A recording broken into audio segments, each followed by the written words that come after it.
नमस्कार छात्रों। आज हम कक्षा एकादशी का पंचमः पाठः वीरः सर्वदमनः पढ़ेंगे। वीर सर्वदमन। छात्रों, ये जो कथा है ये महाभारत पर आधारित हमारे प्रसिद्ध संस्कृत के कवि कुलगुरु महाकवि कालिदास के अभिज्ञान शाकुंतलम नाटक से ली गई। आइए देखें इस कथा के बारे में क्या बताया जा रहा है। प्रस्तुत पाठ कवि कुलगुरु महाकवि कालिदास की अमर कृति जगत प्रसिद्ध अभिज्ञान शाकुंतलम नाटक के 7वें अंक से ली गई है। ये अभिज्ञान शाकुंतल जो नाटक है ना, विश्व प्रसिद्ध है। महाकवि कालिदास का सबसे फेमस माना जाता है ये पूरे संसार में। उसके 7वें अंक 7th एक्ट में से लिया गया है।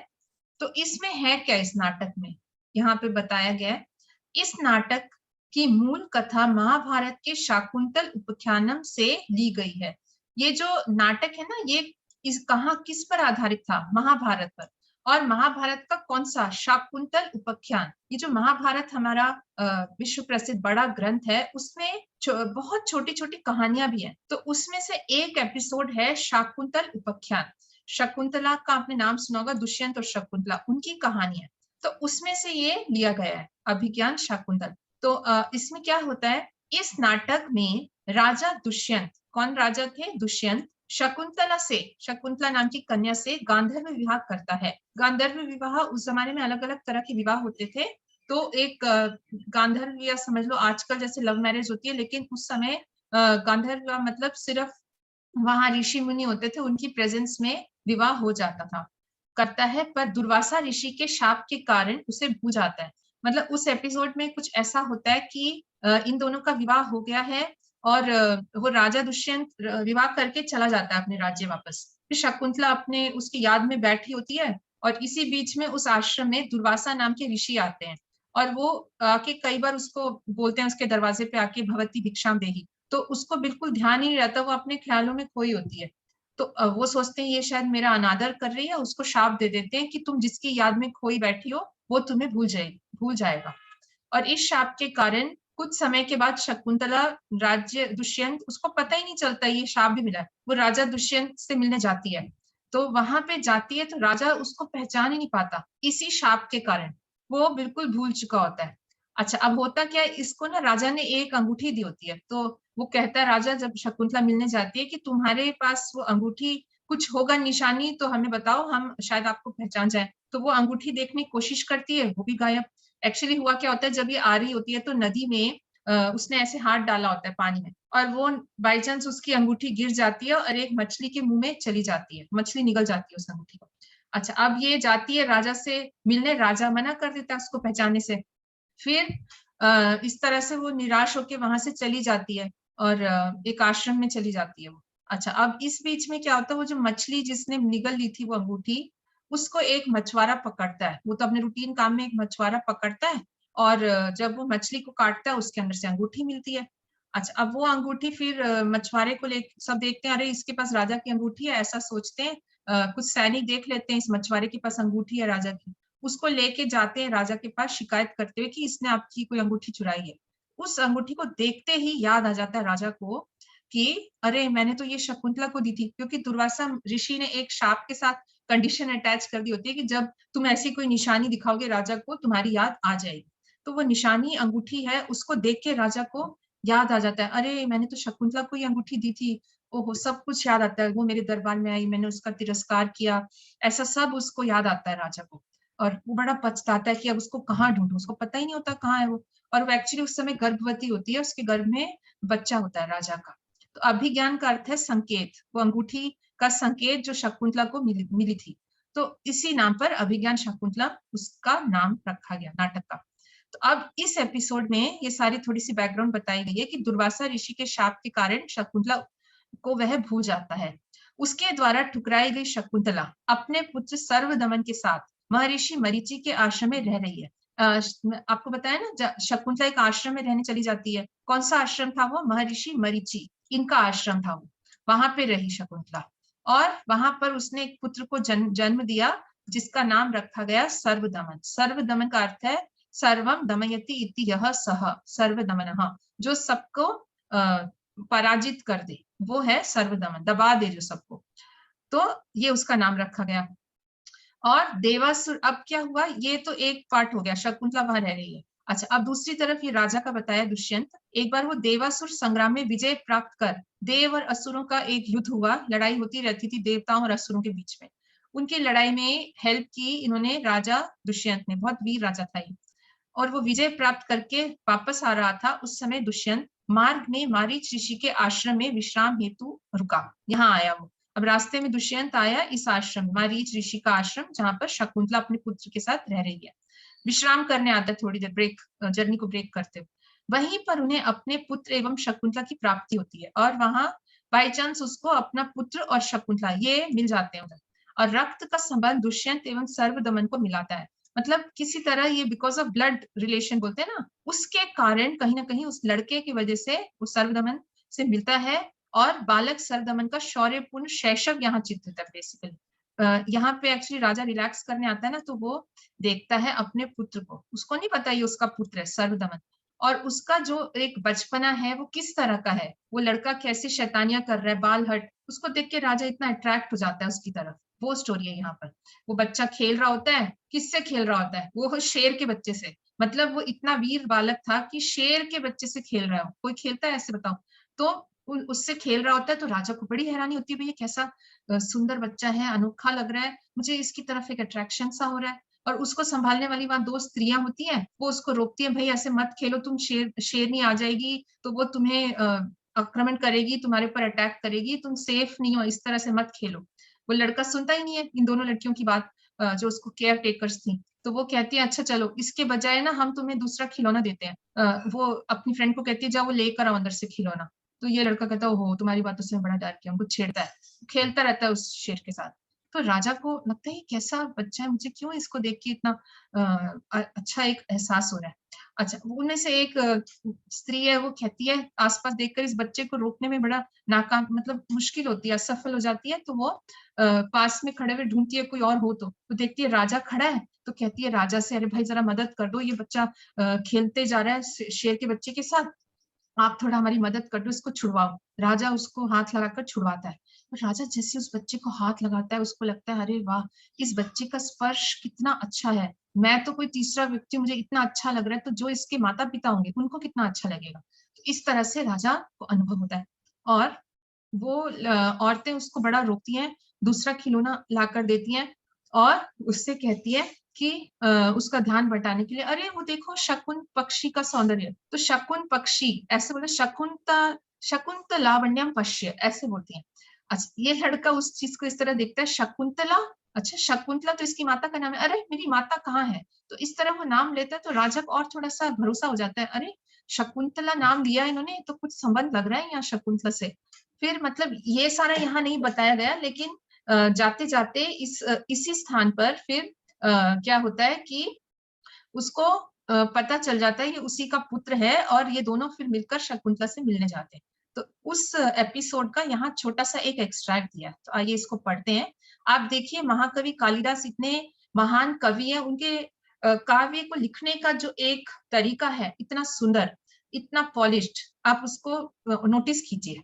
दुष्यंत का प्रवेश होता है, निमित्तम सूचयित्वा, निमित्तम सूचयित्वा यानी कुछ उनको ना इंडिकेशन मिल रहा है, जैसे कई बार हम लोगों को लाइफ में कुछ कुछ हम काम कर रहे होते हैं, तो एक अजीब सा, मेरे को कुछ अजीब सा फील हो रहा है, ऐसा बोलते हैं ना हम, तो वैसे उसको कुछ फील होता है, एक सिग्नल मिलता है। क्या सिग्नल मिलता है? मनोरथाय न आशंसे किम बाहो स्पंदसे वृथा पूर्व अवधीरितम श्रेयो दुखाय परिवर्तते।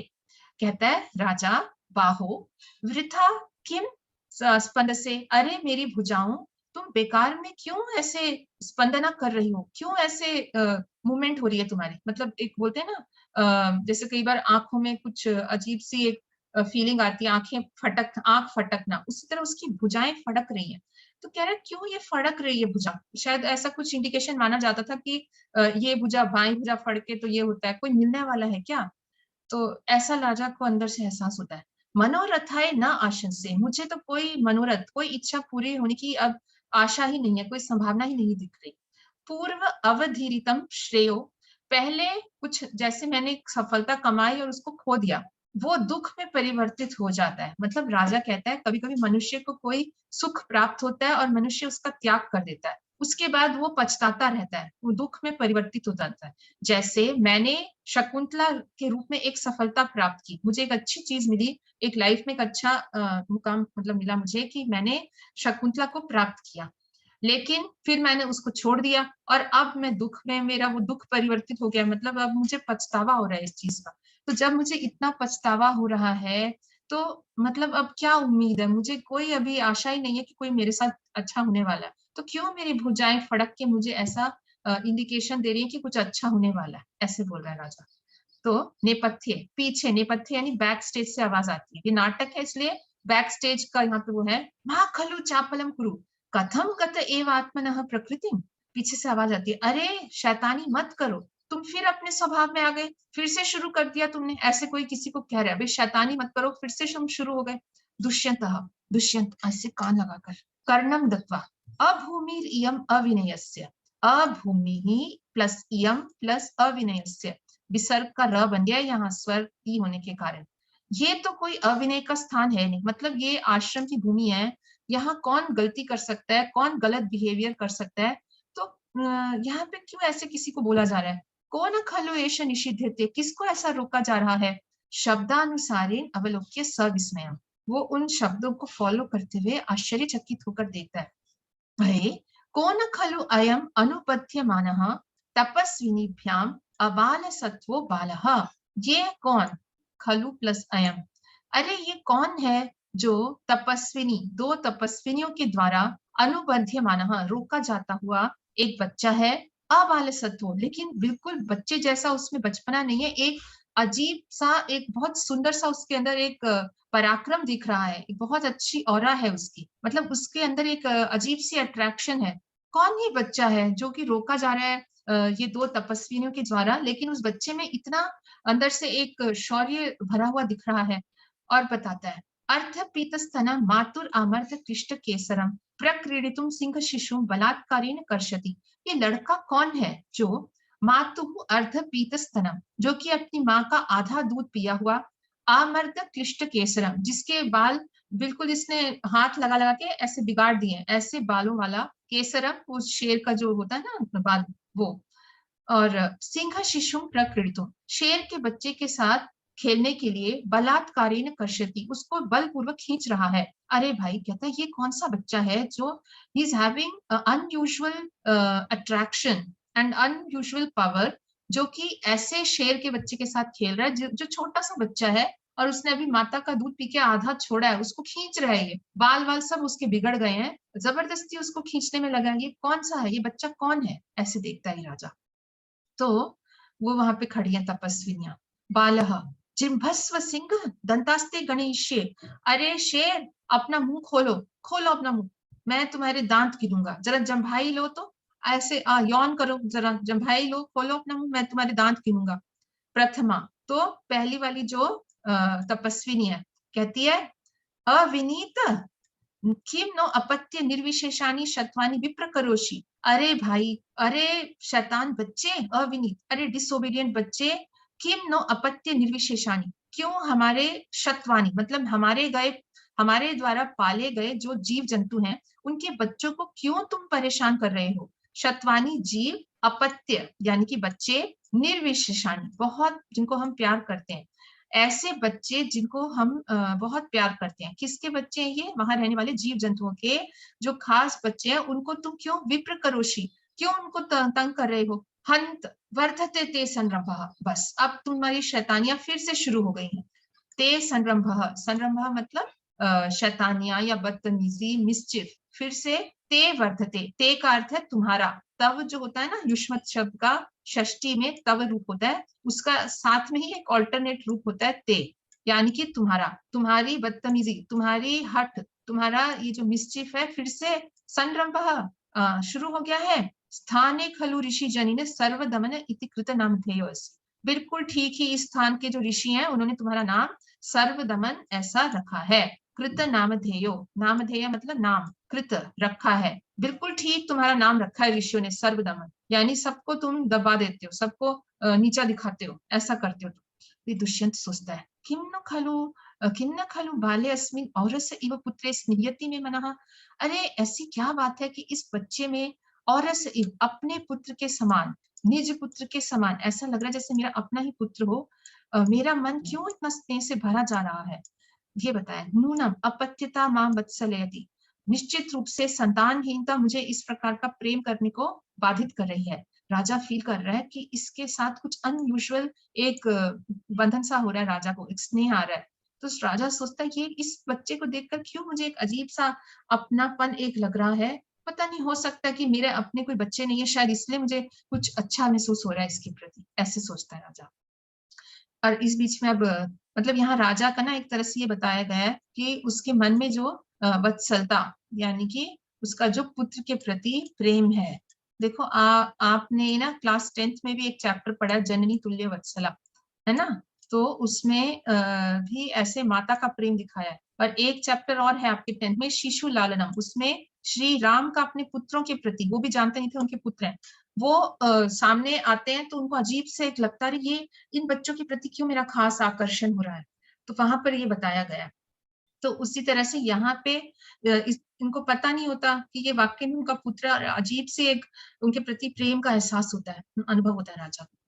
अब ये दूसरी तपस्विनी कहती है, एषा खलु केसरणी त्वाम लंघयिष्यति यदि अस्याः पुत्रकम न मुंचसी। अरे ये जो शेरनी है तुम्हें जरूर आक्रमण करेगी तुम्हारे ऊपर, यदि अस्याः, यदि प्लस अस्याः पुत्रकम न मुंचसी, यदि तुम इसके पुत्र को नहीं छोड़ोगे। उसको वार्न करती है, भाई इसको छोड़ दो, अभी आती है शेरनी और तुम्हारे ऊपर अटैक करेगी, इसके बच्चे को छोड़ दो, मान जाओ बात। बालः सस्मितम, हंसते हुए कहता, अहो बलियः खलु भीतोऽस्मि, अरे मैं तो बहुत डर गया। जैसे नहीं कई बार होते घर में कोई बच्चे या आपस में दोस्त, ओहो मैं तो बड़ा डर गया तुम्हारी बातों से, कहता है मुझे बड़ा डर लग गया तुम्हारी इस बात को सुनकर। हंसते हुए उसको कहता है, इति अधर्म दर्शित, ऐसे करके उसको दिखाता है, अरे मुझे कोई फर्क नहीं पड़ता तुम्हारे ऐसे कहने से। प्रथमा वत्स एनम बाल मृगेंद्रम मुंच, अरे बेटा इस शेर के बच्चे को छोड़ दो, अपरम ते क्रीडनकम दास्यामि, मैं तुम्हें दूसरा खिलौना दूंगी। बालः कुत्र देहि तत् इति हस्तम प्रसारयति, अच्छा दूसरा खिलौना दोगी, लाओ दो, दो मुझे, हाथ दिखा के बोलते लाओ दे दो। तो द्वितीया, वो दूसरी वाली कहती है, सुव्रते न शक्य एषा वाचा मात्रेण विरमितो, अरे सुव्रता इसको बातों से ही केवल नहीं रोक सकेंगे, ऐसे सिर्फ तुम उसको आश्वासन मत दो बातों से कि दूसरा खिलौना देंगे, जाओ। गच्छ तुम जाओ, मदीये उटजे, मेरी झोपड़ी में मृत्तिका मयूरः तिष्ठति, एक मिट्टी का मोर है, एक रखा हुआ है मैंने मेरे झोपड़ी में, एक मिट्टी का मोर रखा हुआ है। तम तम अस्य उपहार, जब उसके लिए ये वाला जो खिलौना रखा है वो लेकर आओ, ये ऐसे माने गानी बातों से इसको देना पड़ेगा खिलौना, मेरे झोपड़ी में से लेकर आ जाओ मिट्टी का मोर। तो वो बालक जो है कहता ठीक है ले आओ। अनेनैव तावत् क्रीडिष्यामि, जब तक तुम नहीं लाती हो तब तक मैं इसके साथ ऐसे ही खेलता हूँ। इति तापसी विलोक्य हसती ऐसा करके वो उन तपस्वियों के ऊपर हंसता है कि क्या ये मुझे खिलौना देंगे, मुझे तो शेर से खेलना अच्छा लग रहा है। तापसी कहती है, भवतु ना माम अयम गणयति, ठीक है ये तो मुझे कुछ मानता ही नहीं है, मतलब मेरी हंसी उड़ा रहा है। और वो सब तरफ देखती कि कोई और है यहाँ हेल्प करने के लिए। और राजा नम अवलोक्य, राजा को देखकर, भद्रमुख मोचे अनेन बाध्यमानम बालम मृगेंद्रम, अरे भाई सज्जन जरा इस बच्चे को छुड़ाओ, इस शेर के बच्चे के साथ ये खेल रहा है। ढूंढती है कि मेरी बात तो मान नहीं रहा, किसी की हेल्प ले लेती हूँ। तो आसपास देखती है क्या कोई है, तो देखती है अच्छा हाँ ये खड़ा है राजा, कहती है भाई जरा मदद कर दो, ये शेर के बच्चे से जरा इस बच्चे को पीछे करो, दूर करो, जरा हेल्प कर दो हमारी। तो दुष्यंत मतलब इस बीच में उस बच्चे को अलग करता है और कहता है, आकार सदृशम चेष्टितम एव अस्य कथयति, हाँ ये तो बिल्कुल जैसे इसका आकार है वैसी इसकी चेष्टाएं इस बच्चे की, सुंदर सा बच्चा है शैतान सा, और इसकी सारी प्यारी प्यारी चीजें भी वैसे ही कर रहा है। और कहता है, अनेन कस्यापि कुलांकुरेण सृष्टस्य गात्रेषु सुखम मम एवं काम निवृत्तिम चेत असि तस्य कुर्यात् यस्य अयम अंकात कृतिनः प्ररूढ़ः, मतलब एक्चुअली राजा ने उसको ऐसे हाथ लगा के दूर किया ना, तो उसके अंदर एक बड़ी अच्छी फीलिंग आती है राजा। तो कहता है, कस्य अपि कुलांकुरेण, किसी और के कुल का यह अंकुर, किसी और के परिवार का ये जो अंकुर है, ये जो शिशु है, अनेन स्पृष्टस्य, इसको स्पर्श करने से, मम गात्रेषु, मेरे शरीर में, एवं सुखम, इतना सुख अनुभव हो रहा है कि ये और किसी के परिवार का बच्चा, पर इसको हाथ लगाने से मेरे अंदर इतना अच्छा मेरे शरीर को फील हो रहा है। तो आगे कहता है, यस्य कृतिनः अयम प्ररूढ़ः अंकात, अंकात प्ररूढ़ः, अरे ये वाकई में जिनका बच्चा है, उनकी गोद में जब ये बैठता होगा तो तस्य चेतसी का निवृत्तिम कुर्यात्, उनको कितना अच्छा लगता होगा जब ये मेरा कुछ भी नहीं लगता, इतना पराया है ये, लेकिन इसको छू के मुझे इतना अच्छा लग रहा है। तो मैं सोचता हूँ कि जिनका बच्चा है ये वाकई में, उनको अपनी गोद में इसे खिलाते हुए कितना सुकून मिलता होगा, कितना सुख मिलता होगा। ऐसे करके बालम उपलालयन, उस बच्चे को प्यार करते हुए, प्रकाशन, सामने से बोलता है राजा दुष्यंतः, अथ कोस्य व्यपदेशः, वो उन तपस्विनियों से पूछता है, अरे भाई ये कौन से कुल का है? तापसी, पुरुवंश, ये पुरुवंश का है। दुष्यंतः आत्मगतम, तो दुष्यंत अपने आप सोचता है मन में, कथम में एक अन्वयो मामा, अरे ये तो मेरे ही वंश का है, ऐसा कैसा है? तो ये ना बिल्कुल ऐसा सीन क्लास 10th के एक चैप्टर शिशु लालना में भी है, जहां राम उन बच्चों को, लव और कुश को देखकर हैरान होते हैं और पूछते हैं आप कौन से वंश के हैं? वो कहते हैं सूर्यवंशी। तो राजा को लगता है, राम को, अरे ये मेरे ही वंश के बच्चे हैं। उसी तरह यहाँ महाभारत का एपिसोड है, दुष्यंत तपस्विनियों से पूछ रहे हैं ये कौन से कुल का है? तो वो कहती है पुरुवंश। तो पुरु नाम की डायनेस्टी को बिलोंग करते थे ये दुष्यंत भी, और नेचुरली उन्हीं का पुत्र है तो वो भी उसी वंश का है, पर इनको पता नहीं है। मन ही मन सोच रहे हैं, अरे एक ही हम लोग वंश के हैं। फिर वो प्रवेश करके देखते हैं, तापसी कहती है, वत्स सर्वदमन शकुंत लावण्यम प्रेक्षस्व। ये देखिए इस शब्द को कैसे तोड़ा गया, बड़ा इंटरेस्टिंग है। उस बच्चे को ना डिस्ट्रैक्ट करने के लिए, ताकि वो शैतानी ना करे। जैसे हम भी, कोई बच्चा तंग कर रहा होता है ना, उसको माता क्या करती है, कोई भी माँ उसको डिस्ट्रैक्ट करने के लिए कोई और खिलौना देती है या कुछ और दिखाती है, ओह प्लीज सी देयर, तो वो एकदम से अपनी जिद से हट जाता है। उसी तरह वो तपस्विनी कहती है, अरे बेटा सर्वदमन शकुंत लावण्यम पश्य, शकुन पक्षी की सुंदरता को देखो। ठीक है, और वो बच्चा क्या देखता है, शकुंतला वन्यम पश्य, तुम शकुंतला को देखो। बालह पुत्र वा ममम्बा, अरे मेरी माता कहाँ है? तो उसको एकदम लगता है शकुंतला नाम सुनकर, तो बच्चा ऐसे बोलता है, तो दुष्यंत को अपने मन में लगता है, किम वा शकुंतला इति अस्य माथुराख्या, अच्छा तो क्या इसकी माता का नाम शकुंतला है? मतलब राजा को एक बड़ी संतुष्टि सी होगी अगर ये प्रूव हो जाए। वो तो ढूंढ ही रहा था शकुंतला को। अभी इसको कंफर्म नहीं है कि इसकी माता का नाम शकुंतला ही है, बस एक अपने सेटिस्फेक्शन के लिए राजा सोचता है कि अरे क्या इसकी माता का नाम शकुंतला है? अगर है तो फिर तो मतलब मेरी खोज खत्म है, मैं उससे मिल जाऊंगा आज, ऐसे सोचता है मन ही मन। अभी इसने कहा नहीं है। और शकुंतला, तो बालह, उसको वो मिट्टी का मोर दे दिया उन तपस्वियों ने। कहता है, रोचते में एष मयूरः, मुझे ये मोर बहुत अच्छा लगा। इति क्रीडनकम आदत्ते, तो बस वो अपने उस खिलौने से खेलने लग जाता है। तो इस प्रकार यहीं पे समाप्त हुआ है। इसके बाद वैसे और बड़ा इंटरेस्टिंग है, उस बच्चे को राजा ना पता करता है शकुंतला इसकी माता है, उन तपस्वियों से बात करके फिर ये दोनों मिलकर जाते हैं शकुंतला से मिलने। तो आपको अगर इंटरेस्ट है तो आप उस पुस्तक को पढ़कर और देख सकते हैं। तो इस प्रकार से यहाँ यह कथा समाप्त होती है। आशा है आपको जरूर समझ आई होगी। कृपया चैनल को जरूर लाइक, शेयर और सब्सक्राइब करें। धन्यवाद।